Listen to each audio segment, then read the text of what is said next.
defee mise en accusation ci benn ministre ci haute cour de justice.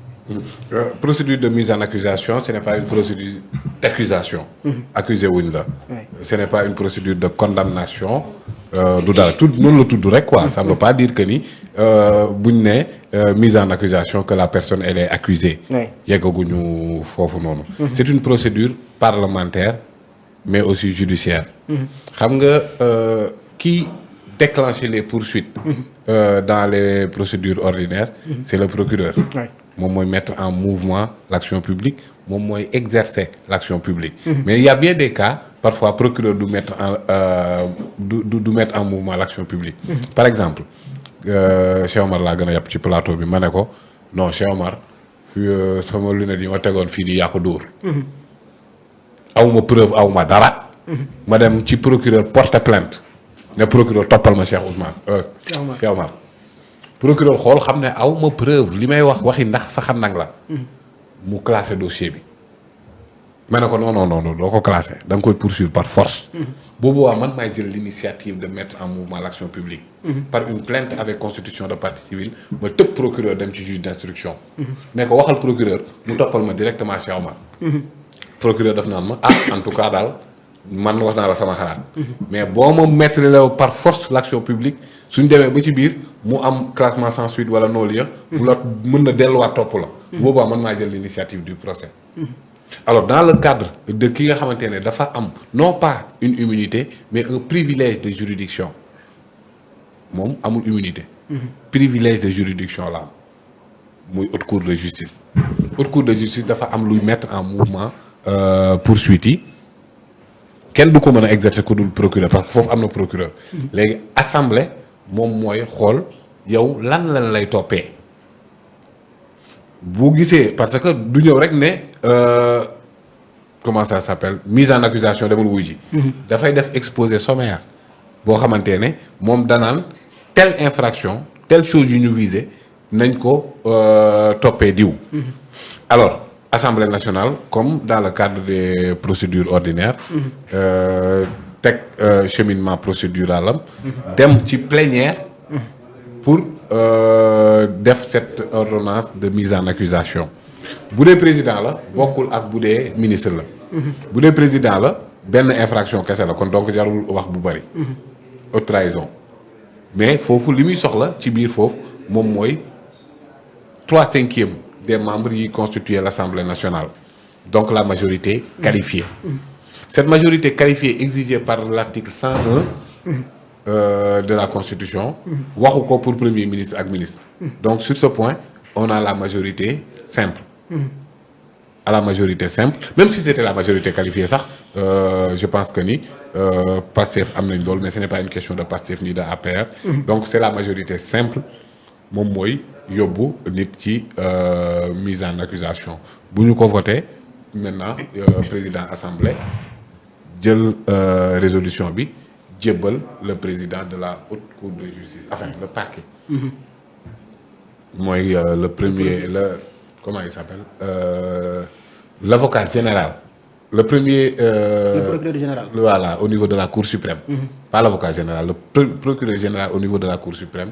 mu saisir le président boobu noonu saisir la commission d'instruction au niveau de la haute cour de justice et que la procédure judiciaire s'embarque moo tax ma ne. procédure bi dafa hybride. parce que bu ñu nekkee assemblée. on peut dire que ce n'est pas une procédure judiciaire. or procédure judiciaire la parce que moom mooy permettre à ce que la haute cour mën a saisir la commission d'instruction d'instruction xam nga fële ay juge d'instruction ngay dégg. ak cabinet d'instruction mais là c'est une commission d'instruction. boo xamante ne moom mooy jël les commission d'instruction boobu noonu ci li muy enquête mooy li ko assemblée wax rek li mise en accusation bi voté. même s'il voit d'autres choses. day delluwaat assemblée pour assemblée yokkaatal ko beneen vote de mise en accusation. alors que moom mooy enquêter. par exemple bu jàppoon ne li ko assemblée wax wérul. du delluwaat assemblée. moom day def ordonnance de non-lieu. d'accord kon comme yaa ngi ko doon expliquer keroog il faut nga leeral ko mu di nekkul ni député yi ñoom ñooy juger. non pas du tout. enfin ordonnance de li ñuy voté noonu. loolu du jugement. loolu yóbbul te ñi nga xamante ne parce que am na député yoo xam ne dañuy doon juge. mooy ñoom Amadou Ba ñoom mooy ay les membres de la haute cour. ils ne prennent pas part au vote. waay sinon dañuy nekk juge et partie duñ jël part au vote. donc ñooñ voté tuñu. ñi nga xamante ne nag ñoom ñooy voté nii. ci majorité simple bi bu ñu paree ñoom dañuy jébbal parce que foofu noonu ñoom attewuñu. attewuñu comme ñu ne rek lever immunité parlementaire day permettre à justice mu def liggéeyam kii tamit day permettre à justice bi mu def liggéeyam. mais pas n'importe quelle justice. parce que privilège de juridiction moom moo am haute cour de justice mënul ñëw rek autosaisir ci benn dossier. haute cour de justice amul capacité d'autosaisine donc kon day mel ni c'est par cette résolution que la Assemblée nationale di ko jébbal mbir mi di ko saisir et saisine boobu noonu ça concerne ay infractions yoo xamante ne moom moo nekk ci résolution boobu Assemblée nationale voté. D'accord merci beaucoup Cheikh Pape Moussa Sow alors Daouda Djigal mise en accusation bi jeudi la incha allah Mansour Faye gis nañ aussi bi ñu ko teree mu génn mag ji dafa génn Marème Faye Sall di ko mettitlu ba sax woote ci RFM alors tey jii bu ñu defee mise en accusation boobu moom mi doon wax ci ay audio jàpp nga ni dina mën a ñëw Sénégal soutenir son frère. bon je ne pense pas que mu ñëw. mu ñëw fa. Sénégal Macky kay fi ñu toll nii moom lu xanaa leneen. ku mu bëgg saraxe ñi mu bëgg saraxe la ba fii loolu moom fi ñu toll nii kay Macky moom ku mu mënul yóbbu. du la andiwaat. parce que dafa am ji nga gars yi. mbir mi da leen bett yaakaar ñu woon ne lii fii xew yëpp dina fi xew moo tax. parce que ba tey amagul ne ñoo def wala defuñu. wax jee fi nekk dem rek waaye li tax ñu mën a jaaxle tey rek mooy ñoom ki leen doon tegal seen conco ci mbir mi moo fi nekkatul.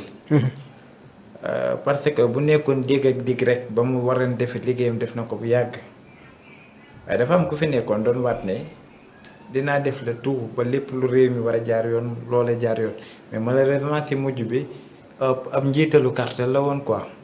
moom il préfère que un voleur wala kenn koo xam ne dañ koy tujj ci rapport que mieux vaut quelqu'un koo xam ne dafa jóg boo xoolee ay Alioune Badara Cissé ay Moustapha Cissé Lo ñii woon am xam-xam wala ñu doon wax dëgg ñëpp waa ji soxloo leen woon quoi.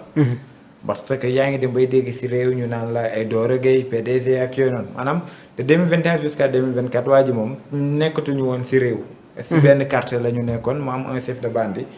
doon def li nga xam ne moo nekkoon ci réew maintenant dañ leen dénk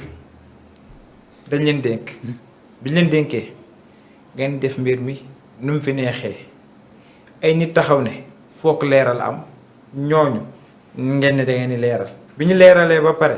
mbir ma war a dem ca dig def li nga xam ne moo ca liggéeyam la ca waroon mooy ñu situer les responsabilités. parce que nag dafa am ko leen fi doon couvrir ka leen doon couvrir nekku fi naam nekku fi nag léegi. nag li tax tegu woon haute cour de justice Macky Sall xam na ko yii la doon bañ. li tax Macky Sall of nag mu yóbbu Bassirou Gueye mandat am 5 ans xam na ko yii la doon bañ. dem na ci bañ na ko Macky Sall boo demee ko ñu fi bàyyil. bi ñu demee nag ba xam ne jaaxle nañ. moo tax nga dégg Macky Sall ku mu leen fi bàyyil ki mu leen fi bàyyil nag du leen lu dul ne mooy haute cour de justice. dans les normes bu ñu nekkee ci réew ñu dénk leen yaa xayti bu nekkee ne yow yaa jub. yow yaa war a njëkk ñëw leeral. kër bu ñu la ko dénkee ba ñuy dem lépp jaar yoon ka la ko dénkoon bu ñëwee war nga ko woowaat ne ko li ngeen ma dénkoon leen waaye fii laa gis ci nit ci réew yéen ñu dénk leen ay milliards. bu ñu leen woowee ne leen ndax milliards yi ñu leen joxoon fa mu teggoon tegu na fa ba tey. wala lañ leen dénkoon ne leen fii la war a dem fii la war a dem ndax lépp jaar na ci yoon.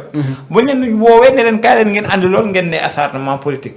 kon juboo nit ku jub ku ne bu ñu la dénkee mbir dans les normes mbir moom da nga ko war a sàmm. waaye yéen sàmmoo leen ko fa ngeen ko waroon jaarale ca yoon jaaroo leen ko si yoon. maintenant ñu leen di woo ne leen kaay leen lu tax jaaroo leen ko si yoon. ngeen jug di yuuxu rawatinaaw Covid 19 birum ceeb bi ñëpp xam nañ ñoom demee. si Mansour Faye ne la Sénégalais yi ceeb la ñu gën a soxla ka xaalis. 50 000 50 000 nga mën si am saaku ñaari saaku ceeb.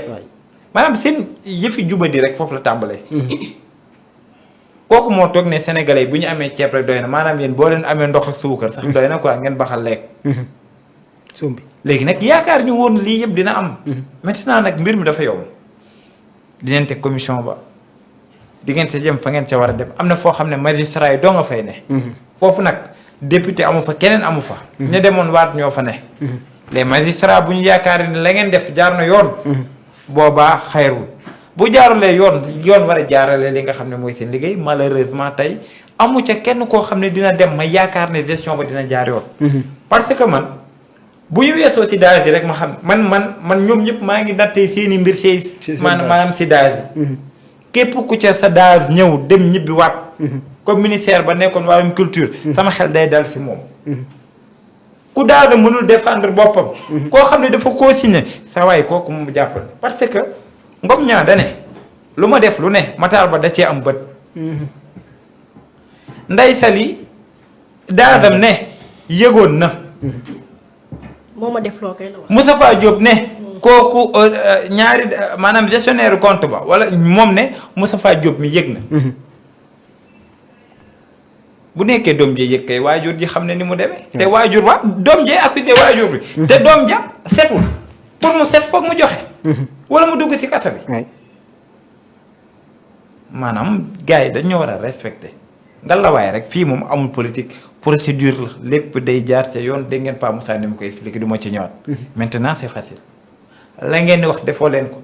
yóbbu leen ngeen andi ay kayit waaye ku rapport ku waa Cour des comptes woo ne la andil may leeral. et tu n'es même pas capable nga génne say firnde ay leeral.